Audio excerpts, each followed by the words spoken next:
बिस्मिल्लाहिर्रहमानिर्रहीम। अस्सलाम वालेकुम लेडीज एंड जेंटलमैन, मेरा नाम है Mohammad Arham Naeem and your watching UMT TV and this is health matters, जहां हम उन पर्सपेक्टिव्स और उन पहलुओं पर बात करते हैं जो आपके लिए अपनी सेहत का ख्याल रखने के लिए ज़रूरी हैं।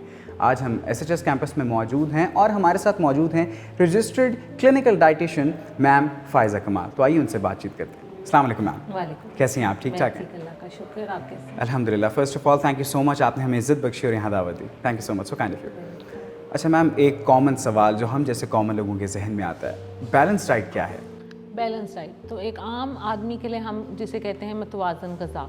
सो बेसिकली मतवाज़न ग़ज़ा या बैलेंस डाइट है, हमारे फूड ग्रुप्स होते हैं, 5 फूड ग्रुप्स हैं, जिसके अंदर हमारे कार्बोहाइड्रेट्स जहाँ से हमें आ रहे होते हैं, हमें प्रोटीन्स आ रहे होते हैं और फैट्स आ रहे होते हैं, कुछ न्यूट्रिएंट्स हैं जो हमें मिल रहे होते हैं। वो किन किन फूड ग्रुप से हमें मिल रहे होते हैं? वो हमें मिल रहे होते हैं ग्रेन से, जिसको हम अनाज कहते हैं, फल और सब्जियां, fruits and vegetable, meat group, और मीट ग्रुप में हमारे साथ उसके साथ साथ जो है वो बीन्स और लेंटिल्स शामिल होती हैं, जिसमें हमारी दालें वगैरह शामिल हैं, और उसके बाद जो है हमारा दूध और मिल्क या मिल्क प्रोडक्ट्स वो शामिल है। उसमें हमारा पनीर भी आ जाता है, चीज़ जिसको हम कहते हैं, और आपकी योगर्ट, दही वगैरह शामिल होती है, और उसके बाद जो है हमारे ऑयल या तेल वगैरह जो हैं वो शामिल होते हैं। सो इनकी जो है हम बैलेंस डाइट, जैसा आपने पूछा, तो ये हमारे जो सारे फूड ग्रुप्स हैं इनकी हमें बताई गई हैं कि हमने किस किस तरह जो है कितनी सर्विंग हम एक दिन में ले सकते हैं हर फूड ग्रुप में से। सो हम हर मील में कोशिश करते हैं, जब पेशेंट हमारे पास आता है और हम उसको प्लान देना होता है, सो हम उसमें कोशिश करते हैं कि हर फूड ग्रुप की जितनी क्वांटिटी एक नॉर्मल पर्सन की रिक्वायरमेंट के मुताबिक है उसको वो दी जाए, और उसकी हर मील में like breakfast, lunch, dinner and if the person is taking any snacks तो उसके अंदर भी उसको शामिल किया जाए। ज़बरदस्त। अच्छा मैम, एक कॉमन सवाल जो हमारे जहन में आता है वो ये है कि एज के साथ डाइट प्लान्स चेंज होते हैं, कोई इफ़ेक्ट आता है डाइट प्लान्स पे? जी, एज नहीं आपकी, बल्कि जेंडर, आपकी एज, आपकी वेट, इवन फिज़िकल एक्टिविटी, इन सब के साथ जो है हमारे इंडिविजुअलाइज्ड डाइट प्लान्स बनते हैं और हम पेशेंट्स को वो बताते हैं।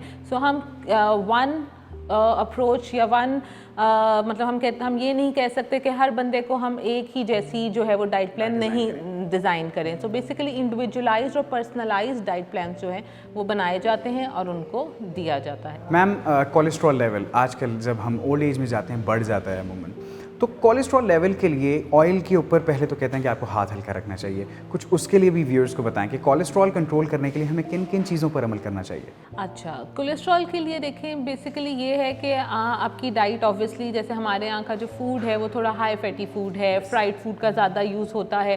पेशेंट्स जो हैं हम विदाउट एनी मैयर जो है वो अपनी खाने बनाने के लिए जो है वो तेल इस्तेमाल कर रहे होते हैं। तो समटाइम जब पेशेंट हमारे पास आता है तो फिर हमारे जैसा इससे आपको ये नज़र आ रहा होगा कि ये मेजरिंग कप्स हैं और कुछ स्पून्स हैं। सो हमारे हम समटाइम पेशेंट को इनके मुताबिक बताते हैं, ये स्टैंडर्ड मेजरिंग स्पून्स और मेजरिंग कप्स हैं जो कि हम पेशेंट को कहते हैं कि आप कोशिश करें कि आपने सिर्फ अंदाजे से अपने तेल या नमक या इन चीज़ों का इस्तेमाल अपनी खुराक में नहीं करना। अगर आपने इस्तेमाल करना है तो आपके जो स्पून है वो आपका मैयर्ड स्पून होना चाहिए, ताकि आपको भी पता हो कि अगर खाना बन रहा है 4 लोगों के लिए तो मैंने 4 टेबल स्पून अपने खाने में डाला है। ज़बरदस्त। अच्छा मैम, सप्लीमेंट्स, फूड सप्लीमेंट्स हमारी डाइट में क्या रोल प्ले करते हैं, आया कि ये लेने चाहिए या नहीं? अच्छा, 2 तरह के सप्लीमेंट्स होते हैं, एक आपके डाइटरी सप्लीमेंट्स होते हैं, एक आपके न्यूट्रिशनल सप्लीमेंट्स होते हैं। अब कुछ जो डाइटरी सप्लीमेंट्स हैं वो हमें जो हैं वो हमें कैलोरीज भी प्रोवाइड कर रहे होते हैं, और कार्बोहाइड्रेट, प्रोटीन्स, फैट्स और साथ में माइक्रो न्यूट्रिएंट्स और मिनरल्स प्रोवाइड कर रहे होते हैं।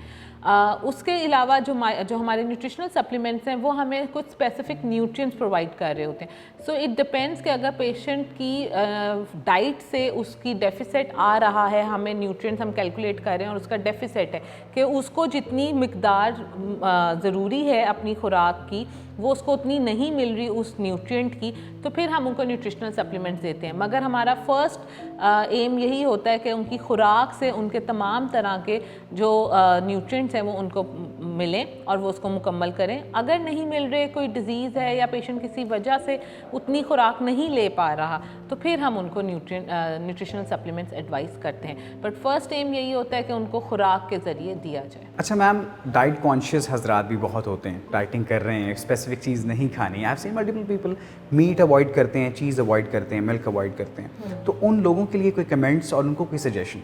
अच्छा, अगर कोई डिज़ीज़ नहीं है, जैसे हमारी कुछ डिजीज़ेज़ हैं जिसके अंदर समटाइम पेशेंट को जो है वो इंटॉलरेंस होती है, जिसमें वीट से हो सकती है या जैसे आप मिल्क का कह रहे हैं तो लैक्टोज से हो सकती है, जो उसके कुछ न्यूट्रिएंट्स ऐसे हैं, सो उसमें हम उनको मना करते हैं। मगर अगर पर्सन हेल्दी है और वो वैसे कॉन्शियस है, सो हम लोग कोशिश ये करते हैं कि वो अपना पोर्शन साइज़ जो है उसको कंट्रोल करे।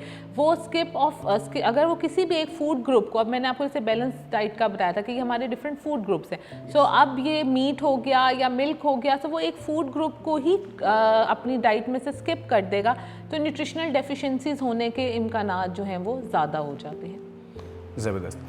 अच्छा मैम, फिज़ी ड्रिंक्स एक आजकल का बहुत हॉट टॉपिक है। बच्चे, स्पेशली हम जैसे बच्चे भी, यूथ, हम बहुत ज़्यादा कंज्यूम करते हैं, तो कितनी नुकसानदेह हैं, और अगर हम इनको एलिमिनेट कर दें या कम से कम कंज्यूम करें तो क्या इफ़ेक्ट्स हो सकते हैं इनके?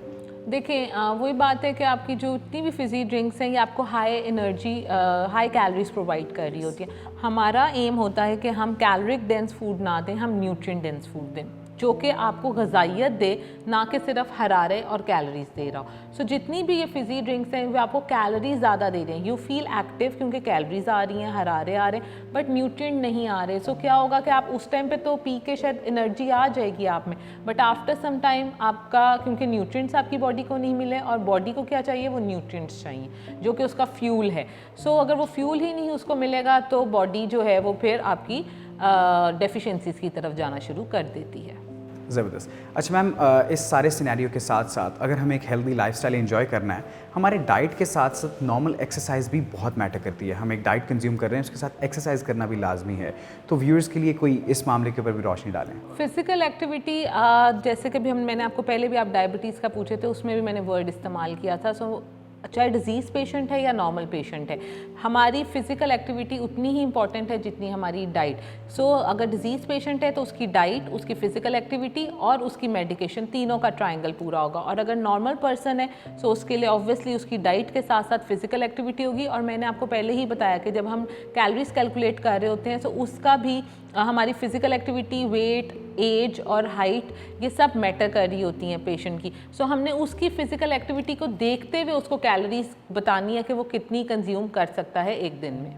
ज़बरदस्त। मैम, आपने अभी फ्रूट्स का जिक्र किया। फ्रूट्स और वेजिटेबल्स बहुत इंपॉर्टेंट है हमारी डेली लाइफ के अंदर, एसेंशियल विटामिन्स हमें प्रोवाइड करती हैं।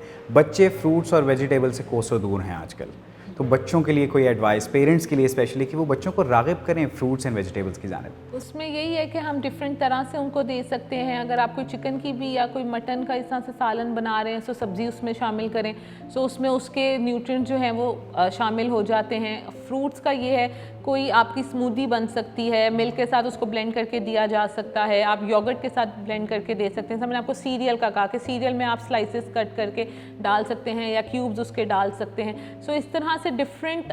दूसरी बात ये कि हम फ्रूट्स और वेजिटेबल के लिए, अगर हम छोटे बच्चों की बात करें तो समटाइम हम उनका जब मील बनाते हैं तो उसमें हम एडवाइस करते हैं मदर को कि बच्चे को इन्वॉल्व करें।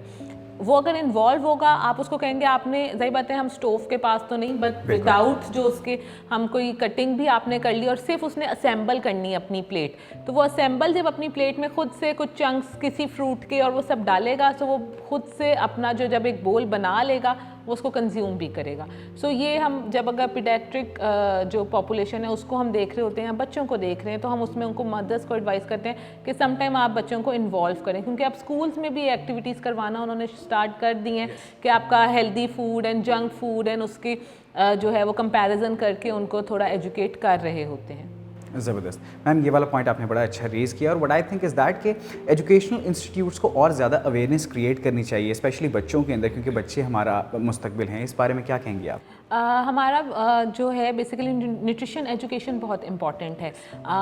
और न्यूट्रिशन एजुकेशन सिर्फ हम इंटरवेंशन, जैसे हम डाइट प्लान की बात कर रहे थे, सो सिर्फ प्लान दे देना फॉर पेशेंट भी, किसी हेल्दी पर्सन को भी या किसी हमने बच्चों को भी अगर देना है, सो उससे फ़र्क नहीं पड़ता जब तक कि हम एक प्रॉपर काउंसलिंग और न्यूट्रिशन एजुकेशन नहीं प्रोवाइड करते।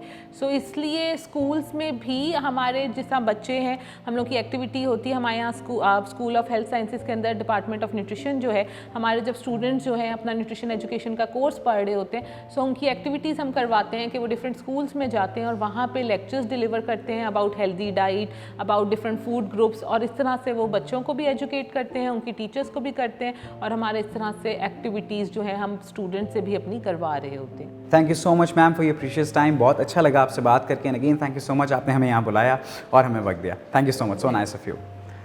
Ladies and gentleman, ma'am Faiza कमाल, बहुत ज़बरदस्त बातें इन्होंने आपके साथ शेयर करी। डाइट दर हकीकत हमारी लाइफ का एक बहुत इंपॉर्टेंट सेक्टर है जिसके ऊपर हमारी आगे आने वाली ज़िंदगी, हमारा फ्यूचर, हमारा प्रेजेंट सब बेस करता है, तो इसके ऊपर ख़ास फोकस कीजिए। हेल्थ मैटर्स से आज आपके लिए इतना ही, और stay tuned with UMT TV, there are further more amazing stuff coming on your way. This is Arham Naeem signing off. अल्लाह निगहबान, पाकिस्तान जिंदाबाद।